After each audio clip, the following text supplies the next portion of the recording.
जी दोस्तों, सलाम वालेकुम।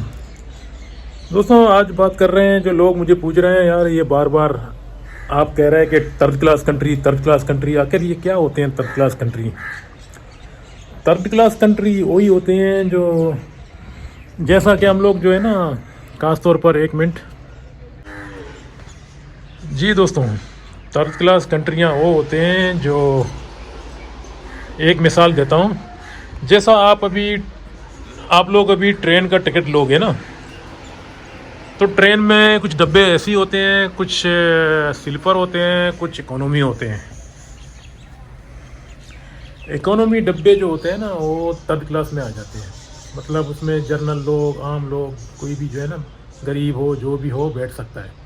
लेकिन ऐसी वाले जो कमरे होते हैं, उसमें सिर्फ अमीर आदमी टिकट खरीद सकता है, ज़्यादा करके। गरीब भी खरीदता है, लेकिन कभी कभार। गरीब टिकट लेने के लिए पहले जाके यही पूछता है, एसी का अगर महंगा हो गया तो फिर वो स्लीपर लेगा, स्लीपर इकोनॉमी, फिर इकोनॉमी, यानी first class, second class, third class. तो यहाँ जो है ना, पाकिस्तान में इकोनॉमी, जो रेलगाड़ी के ऊपर डब्बे में इकोनॉमी लिखा हुआ है। लेकिन थाईलैंड में आप लोग जब टिकट लोगे तो लोग यही पूछेंगे कि एसी चाहिए या थर्ड क्लास चाहिए, जो टिकट ट्रेन का। तो आप बोलेगा थर्ड क्लास तो आपको 200 का पड़ जाएगा, अगर एसी चाहिए तो 1000 का पड़ जाएगा। इस तरह जो कंट्रियों का भी यही सिचुएशन है। कंट्री जो है ना, इसलिए थर्ड क्लास बनते हैं, एक तो उसकी इकोनॉमी सही नहीं होगा, उसके अंदर बजट सही नहीं होगा, और उसकी जो है ना करेंसी डी क्वालिटी होगा, पासपोर्ट का इतना वैल्यू नहीं होगा, हर मुल्क में जाने के लिए वीज़ा चाहिए। इसे कहते हैं थर्ड क्लास कंट्री। तो दोस्तों, ये जो कोंगो, पाकिस्तान, ईरान, यमन, सोमाल, सूडान, बहुत सारे ऐसे मुल्क हैं जो बांग्लादेश, इन मुल्कों को थर्ड क्लास समझा जाता है, थर्ड क्लास कंट्री। उसका वजह ये है कि ये मुल्कों का जो बजट होता है ना, वो बजट चाहे कुछ भी हो, लेकिन वैल्यू नहीं रहता है। मतलब बाहर की मुल्कों का जो, जैसा कि इंग्लैंड है, फ्रांस है, न्यूजीलैंड है, और भी न जाने जापान, कोरिया, यूएसए, ऑस्ट्रेलिया, इस तरह की मुल्कों को फर्स्ट क्लास समझा जाता है। मतलब यानी हाई क्वालिटी के मुल्क होते हैं। जो ये पासपोर्ट, अगर सिंगापुर है, जो ये मुल्कों का जो पासपोर्ट जिसके पास होगा ना, वो दुनिया में कहीं भी जाने के लिए उसको वीज़ा नहीं चाहिए। बाकी हमारे मुल्कों का जो थर्ड क्लास कंट्री होते हैं, उसके लिए वीज़ा प्रोसेसिंग होता है। वीज़ा प्रोसेसिंग में मतलब रिव्यूज़ ज़्यादा होते हैं और अप्रूव्ड जो है ना कम होते हैं, तो इसे कहते हैं थर्ड क्लास कंट्री। अभी जैसा मैं पाकिस्तानी हूँ ना, मैं अभी इंग्लैंड का वीज़ा अप्लाई कर सकता हूँ, लेकिन मुझे 80% मुझे है ना चांसेस होगा कि रिफ्यूज़ हो जाएगा, क्योंकि मेरा कंट्री को देख के वो लोग समझ जाएंगे, यार ये पाकिस्तान। इसके बाद फिर कुछ ज़्यादा शर्तें, ज़्यादा पॉइंट हैं, ज़्यादा मतलब डॉक्यूमेंट्स मांगेंगे। अगर एक डॉक्यूमेंट में भी मिस्टेक हो गया तो वीज़ा रिफ्यूज़। कनाडा जाने के लिए भी ये रिफ्यूज़, हर मुल्क में। लेकिन कुछ ऐसे कंट्रियां हैं जिन लोग का पासपोर्ट सिर्फ ले लो, एयरपोर्ट पे चले जाओ, टिकट एयरपोर्ट से ही ले लो, कोई बात नहीं, इतना पावरफुल। अभी एक मिसाल और देता हूँ। अगर आपका पास इंग्लैंड का पासपोर्ट है, तो आप जैसा भी आप जाएगा थाईलैंड, आप चाहे वन वे टिकट ले लो, चाहे रिटर्न टिकट ले लो, कोई इशू नहीं है, क्योंकि उसको पता है इसका ऑनरेबल है, किसी मुल्क में भी जा सकता है थाईलैंड से। लेकिन हम लोगों को जब वीज़ा मिलता है ना, हम लोगों को रिटर्न टिकट शो कराना पड़ता है एयरपोर्ट में। उसका मतलब क्या होता है कि आप वापस आ रहे हो, बिल्कुल आ रहे हो वापस। अगर आप वन वे टिकट लोगे तो आपको जो है ना इस बात को भी रोका जाएगा। मतलब आप क्यों वन वे लिया, आप तो विजिट में जा रहे हैं, टूरिस्ट में जा रहे हैं, आपको वन वे टिकट इशू नहीं करना है, आपको रिटर्न टिकट में आना है। तो इस तरह अगर वर्क वीज़ा है तो आपको उसको पता है 2 साल के बाद आओगे, 1 साल के बाद आओगे, वहाँ वर्क रेजिस्टेंट है, तो आपको एक टिकट लेने के लिए कोई इशू नहीं है। जी दोस्तों, ये थर्ड क्लास कंट्रियाँ इस तरह होते हैं। अभी जैसा भी कुछ कंट्रियों का जो ऊपर जो उधार होते हैं ना, जो बैनुल अक़वामी जो उधार होते हैं इंटरनेशनल बैंक में, तो ख़त्म होने की बाद फिर मुल्क जो है ना थोड़ा सा टेक अप कर देगा। मतलब उसका ऊपर उधार ख़त्म हो जाएगा, मुझे नहीं लगता है कि यहाँ उधार कम हो जाए, ख़त्म हो जाएगा, ये क़यामत तक नहीं होगा, ये बात याद रखो। क्योंकि ये उधार कम हो जाते हैं फिर लेते हैं, फिर कम हो जाते हैं फिर लेते हैं। इस तरह जो है ना मुल्क जो है ना थर्ड क्लास कंट्री से नहीं जाएगा आगे। बहुत सारे ऐसे मुल्क हैं जिन लोग की, अभी अमेरिका भी है ना, अमेरिका के ऊपर भी उधार है, लेकिन उसका जो क्वालिटी है, उसका जो पासपोर्ट है, उसका जो ट्रेड है, उसका जो बिज़नेस है, पूरा वर्ल्ड वाइड है ना। तो इसलिए उसका पासपोर्ट, अगर आपके पास यूएसए पासपोर्ट हो गया, मिल गया, मतलब आप किसी भी मुल्क में इजी जा सकते हो, कोई रुकावट नहीं है, क्योंकि इंटरनेशनल डिप्लोमेट कंट्रियों में शुमार होता है यूएसए। तो हमारी जो ये जो अब जिधर हम रह रहे हैं जिस मुल्क में, ये कंट्री का वीज़ा जो है ना अक्सर रिफ्यूज़ हो जाते हैं। मतलब यानी ये कंट्री का जो पासपोर्ट है, अगर आप इंग्लैंड के लिए अप्लाई कर रहे हैं, जापान के लिए अप्लाई कर रहे हैं, 100 में 10 बंदा 5 बंदा अप्रूव हो जाता है। उसके बाद 19% जो है ना, 19 लोग जो है ना रिफ्यूज़ हो जाते हैं। कोई ना कोई बहाना, कोई ना कोई मिस्टेक, कोई ना कोई चीज़। पहले ऐसा था कि आप एम्बेसी में, कुछ एम्बेसी ऐसे भी हैं जो आपका डॉक्यूमेंट्स में मिसिंग होगा तो आपको उसी टाइम बोल देंगे जाके सही कर दे, सही करके आ जाओ। कोई फोटोग्राफर सही नहीं है, कोई पेपर मिस हो गया तो आपको बोल देंगे जाके सही करके आ जाओ, ये सही है।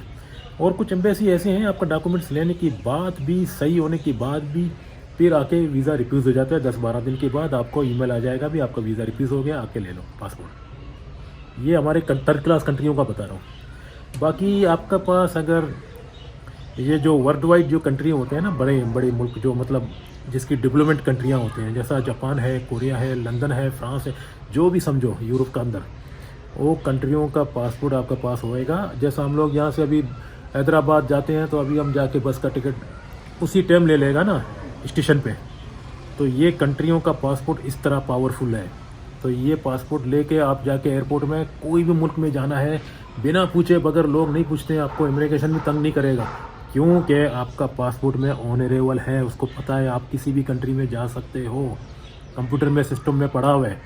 जैसा वो आपका पासपोर्ट हाथ में रखेगा, डायल कर देगा ना, तो उसमें शो कराते हैं कि आप पूरा वर्ल्ड वाइड में इंटर हो सकते हो, बहुत सारी कंट्रियों में इंटर हो सकते हो।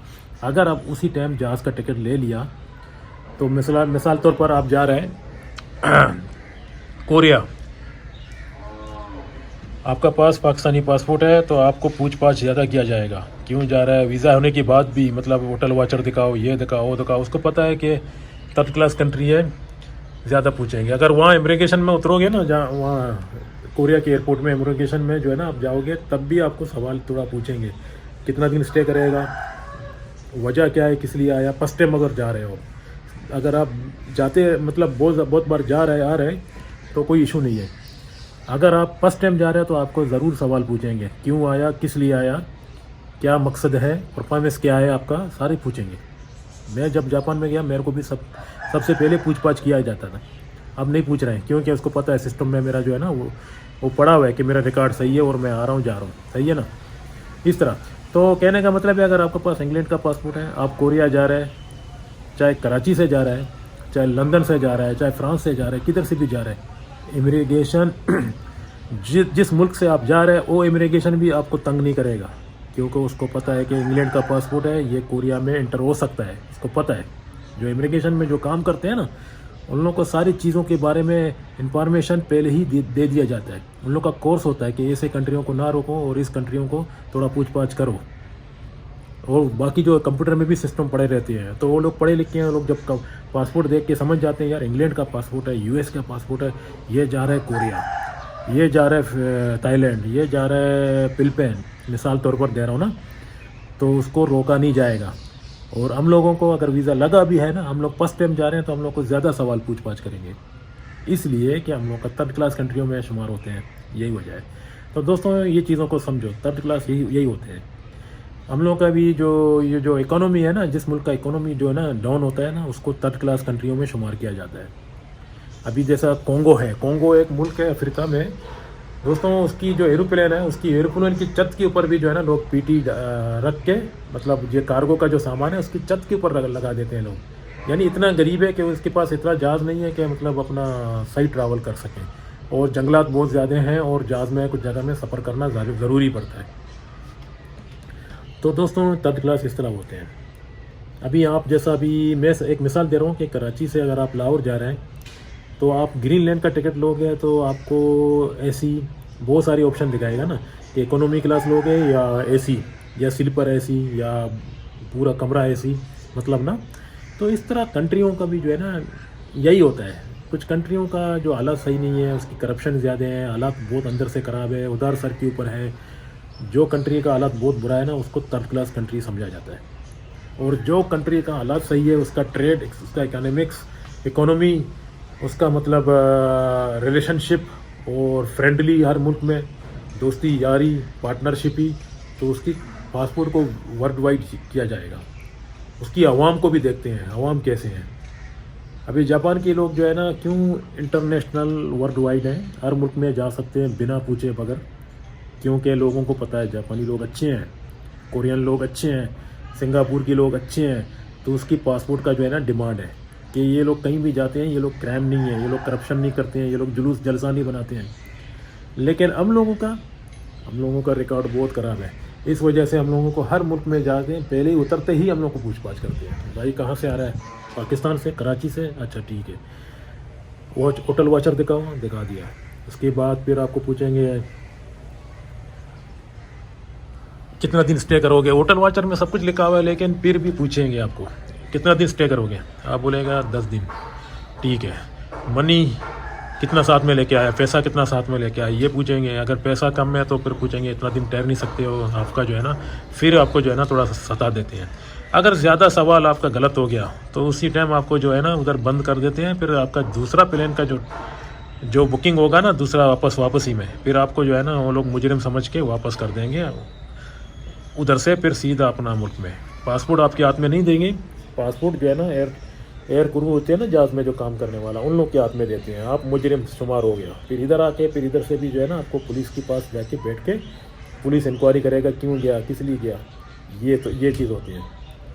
और आपको और भी सवाल पूछते हैं, मतलब आप पहले कहाँ से आया, कितना ट्रैवल किया, ये भी पूछेंगे। और उसके बाद आपको पूछेंगे आप कहाँ जा रहे हैं। जैसा अभी हम टोक्यो में उतर गया, टोक्यो से शिंजुकू जो है ना 77 किलोमीटर दूर पड़ जाते हैं, दूर है थोड़ा।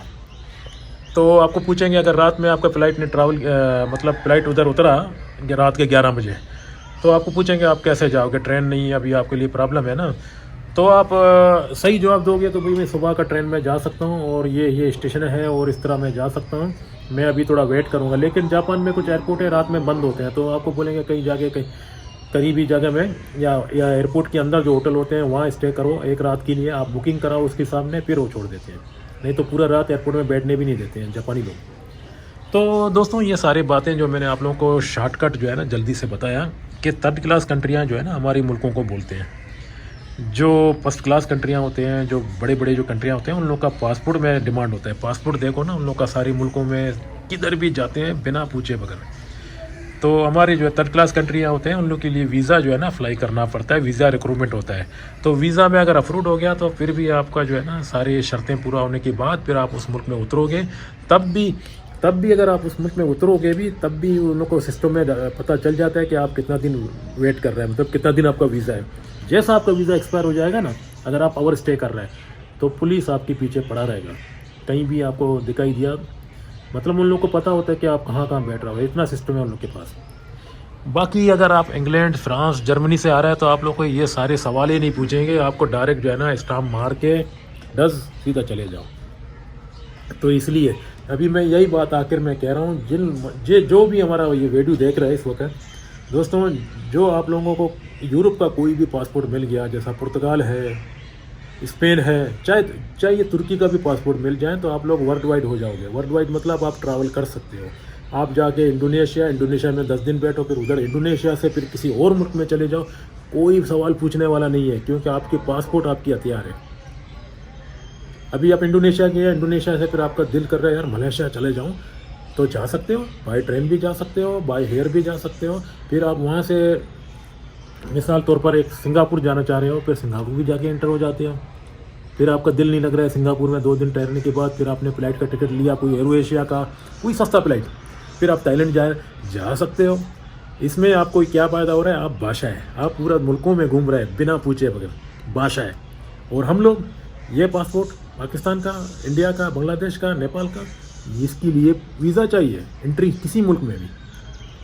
अभी आप इंग्लैंड, मतलब एक मिसाल दे रहा हूँ, आप थाईलैंड का वीज़ा लगा के गया, सही है, ये पाकिस्तानी पासपोर्ट का बता रहा हूँ। तो थोड़े दिन के बाद आपको जो है ना यार कहता है यार मैं मलेशिया भी क्यों नहीं जाऊँ, मलेशिया तो बहुत नज़दीक है, लेकिन आपको वीज़ा चाहिए भाईजान, ऐसा नहीं जा सकते हो वीज़ा, फिर वीज़ा कोई एजेंट को पकड़ो, फिर वीज़ा बनाओ, फिर जा सकते हो, वीज़ा नहीं है फिर आप नहीं जा सकते हो। लेकिन इंग्लैंड, जर्मनी, फ्रांस, जिधर भी यूरोप का जो पासपोर्ट है या चाहे जापान का, कोरिया का, ये एजेंट का पीछे सरदर्दी करना बिल्कुल आपको ज़रूरत नहीं है, एम्बेसियों के पीछे भागना बिल्कुल आपको ज़रूरत नहीं है। सिर्फ टिकट ले लो, जहाज़ में बैठो, टिकट ले लो, जहाज़ में बैठो, टिकट ले लो, जहाज़ में बैठो। इस तरह जो है ना आपका ट्रैवलिंग जो है ना वर्ल्ड वाइड है, तो उसे कहते हैं first class country, development country. हमारी जो वीज़ा अप्रूव करने के लिए तड़पना पड़ता है थर्ड क्लास कंट्री। अभी समझ गए आप लोग? चलो खुदा हाफिज़। बस इतना ही बता रहा हूँ कि हमारे मुल्कों का ये थर्ड क्लास कंट्री ये कभी ख़त्म नहीं होगा, क्योंकि लोगों का कल्चर, लोगों का हालात, ये मुल्क का हालात और उधार सर के ऊपर और इकनॉमिक्स और ये जो हमारे जितने ट्रेड हैं, हमारे बिज़नेस हैं जो कंट्री का, और दिन पर दिन डाउन होता जा रहा है। थर्ड क्लास से और जो है ना आखिर में ये ना हो जाए, मतलब क्या बोलते हैं यार इसको, डिफॉल्ट में ना जाए कराची, क्या नाम है कंट्री, जो कंट्री का जो थर्ड क्लास से नीचे जाएगा ना तो फिर उसको कोई मुल्क एक्सेप्ट नहीं करेगा, उसका करेंसी भी एक्सेप्ट नहीं होगा, तो उसको फिर दूसरा जो उसका अवाम होगा ना, दूसरा मुल्क जाने के लिए भी बहुत मुश्किल से जा सकते हैं अगर ये कंट्री एकदम डाउन हो गया। चलो इतना ही बता रहा हूँ, बाकी आप लोग समझो कि थर्ड क्लास फर्स्ट क्लास में डिफरेंट ही होता है। अभी ये आप लोग अगर फिर भी नहीं समझोगे तो ट्रेन स्टेशन में जाओ तो बताएंगे कि इकोनॉमी में क्लास में टिकट कितना है और एसी का एयर कंडीशन जो डब्बा होते हैं ना उसका टिकट कितना है, दोनों में कितना डिफरेंट ही होगा, बहुत ज़्यादा होगा ना। जैसा हवाई जहाज़ में भी आप बिज़नेस क्लास में बैठोगे या फर्स्ट क्लास में बैठोगे तो आपको डिफरेंट ज़्यादा पैसा लेंगे, उसमें सारी फैसिलिटीज़ मिल जाएगा आपको। लेकिन आप इकोनॉमी में बैठोगे तो इतना फैसिलिटीज़ नहीं मिलेगा आपको लाइन में खड़ा होना पड़ेगा, आपको सामान के लिए भी जो है ना ये सारे सिस्टम जो है ना थोड़ा तकलीफ होना चाहिए। लेकिन आप अगर बिज़नेस क्लास का या फर्स्ट क्लास का लाओगे तो आपके साइड आपका जो है ना लाइन भी अलग होते हैं एयरपोर्ट पे, आपका बैगेज भी ज़्यादा अलाउड करती है। समझ गया अभी? चलो बैगेज दीजिए इजाज़त, अल्लाह हाफ़िज़, खुदा हाफ़िज़। और दोस्तों एक बात मैं बताने को भूल गया था। अभी सारे आप लोगों को तो पता है इंसान जितना भी ज़िंदा हो उसका आखिरी जो है ना 80-100 यानी 100 साल तक कोई बंदा पहुंच जाए वो बड़ी बात है। 90 उसका हैंड होता है, हमेशा 90, 92, 93 तक वो मर जाता है कैसा भी। अगर वो बाई चांस पहले के लोग ज़माने में 200-250 साल तक जिंदा होते थे, अभी 60-70 यही लेवल चल रहा है। जितना भी जवान हो, तकड़ा हो, पावरफुल जवान हो, लेकिन 60-70 साल की बाद उसकी जो है ना बैटरी डाउन हो जाता है। जैसा मोबाइल का बैटरी डाउन होता है ना, इस तरह इंसान का भी एनर्जी कम हो जाते हैं, डाउन हो जाता है। तो कहने का मतलब है इसी थर्ड क्लास कंट्री का जो ये बता रहा हूँ मैं। तो हमारे जो गरीब लोग होते हैं ना, ये थर्ड क्लास कंट्री वाले, ये अपनी मर्जी से मतलब इतना ऐश नहीं कर रहे हैं जितना जो डेवलपमेंट कंट्री वाले ऐश कर रहे हैं। वो लोग बिना पूछे बगैर कहीं भी जाते हैं घूमने के लिए, कोई भी कंट्री में, मतलब पासपोर्ट में डिमांड है। और अपने घरों में अलग USA में, इंग्लैंड में, न्यूजीलैंड में लोगों ने अपने घरों में हेलीकॉप्टर बना के रखे हैं। अलाउड है हम लोगों को, हेलीकॉप्टर से जाते हैं, घूमते हैं, यानी हेलीकॉप्टर तक और ये जो छोटे छोटे जो एरोप्लेन होते हैं ना उसमें बैठ के घूम रहे हैं, इतना ऐश कर रहे हैं। यानी ज़िंदगी उन लोगों का कितना सुहाना है। यानी हर चीज़ वो अपने जो है ना कंट्री का से इशू करके मतलब उसको अप्रूव करते हैं, फिर उसका लाइसेंस बनता है। लाइसेंस के बाद वो अपने पास जहाज़ छोटा सा खरीदते हैं। पैसे वाले हैं ना वैसे वो लोग, क्योंकि डेवलपमेंट कंट्री है, उन लोगों का ट्रेड चलता है, उन लोगों का बिजनेस चलता है, उन लोगों का ट्रैवलिंग ज़्यादा हो रहा है, उन लोगों का बिजनेस चले जाएगा, क्योंकि उन लोगों को वीज़ा लगाने का कोई ज़रूरत नहीं है। अगर यहाँ बिजनेस नहीं चल रहा है तो दूसरा कंट्री में जाते हैं, कुछ ओपनिंग करते हैं, थोड़ा सा पैसा, तो बिजनेस को अपना टॉप अप कर देते हैं। तो वो लोग क्या करते हैं, दुनिया में ऐश कर रहे हैं। अभी USA वाले देखो क्या कहाँ जाते हैं, कैसे, उन लोगों का पास घरों में भी एरोप्लेन पड़ा हुआ है। और यहाँ नहीं, यहाँ तो सिर्फ जो अलाउड है, जो पायलट है या कोई गवर्नमेंट सर्विस में जो उसी मौजू में काम कर रहा है, तो उसको घर में एरोप्लेन नहीं, एयरपोर्ट में सिर्फ पड़े हैं। जो बड़े बड़े बिजनेसमैन होते हैं, बड़े बड़े जो पैसे वाले होते हैं, वो लोग हेलीकॉप्टर लेते हैं अपने पर्सनल यूज़ करने के लिए, लेकिन उन लोग को भी चलाने के लिए अलाउड नहीं करते हैं। उन लोग को जो है ना कोर्स नहीं है, कुछ नहीं है, तो वो लोग क्या करते हैं, पायलट रखते हैं। पायलट भी वो एयरपोर्ट की जो है ना अप्रूव होने के बाद उसको पायलट दो दिया जाता है कि वो यहाँ से ट्रैवल कर सकते हैं अपना पर्सनल हेलीकॉप्टर पे और अपना पर्सनल एरोप्लेन पे, तो वो ऐश करते हैं इस तरह। लेकिन गरीब कभी ये काम नहीं देखेंगे। लेकिन दूसरा मुल्कों में आम आदमी, अंग्रेज़ जो है ना, जनरल टाइप के अंग्रेज़, उन लोग के पास भी हेलीकॉप्टर होते हैं और छोटे छोटे एरोप्लेन भी होते हैं चलाने को भी, मतलब उन लोगों को अलाउड कर दिया गया। यानी इतना बादशाह, इतना पावरफुल, और थर्ड क्लास कंट्री में ये चीज़ अलाउड नहीं करते हैं। समझ गया? चले।